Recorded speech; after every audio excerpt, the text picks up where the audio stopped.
Abakungu okuva mu kitongole ekirwanirira bannayuganda baliko obulemu mu ggwanga ekya National Union of Disabled People baweze okuwalawala bannannyini masomero n'abagakulira babagube mu kooti olw'okugobaganya abaana baliko obulemu kuba kino kimenya mateeka. Etteeka lino ery'abalema ligamba nti tewali mwana yenna alina obulemu anaagandibwanga okuweebwa ekifo mu ssomero ng'ensonga emumise ekifu eva ku bulema bw'alina.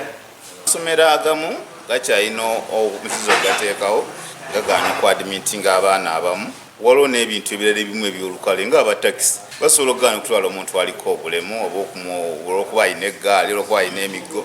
Bano abakulembeddwa Martin Ssennoga okulabula kuno bakoledde ku Rockstone Gardens Wakiso babadde babangula abakulembeze babaliko obulemu mu disitulikiti eno mu nkola empya yaleeteddwa mu byenjigiriza eya Together for Inclusion ew'omukisa abaliko obulemu okusomera awamu n'abataliko obulemu. Inclusive education should be included.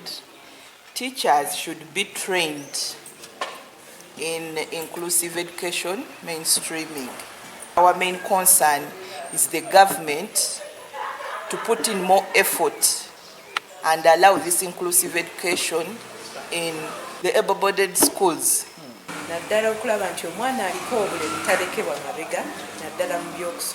Mwami Ssennoga agamba nti enkola eno yakuyamba nnyo abaliko obulemu okuganyula misomo gyabwe okwawukana n'enkola ebaddewo nga basomera amasomero gaabwe olwo ng'emikwano balina gye abaliko obulemu. Participating, but it's also achieving. Si kubeerawo bubezi ne babala abantu abadde ne bamubala naye nga bwe yazibwa akolaki naye alina okwetabamu ataafunemu.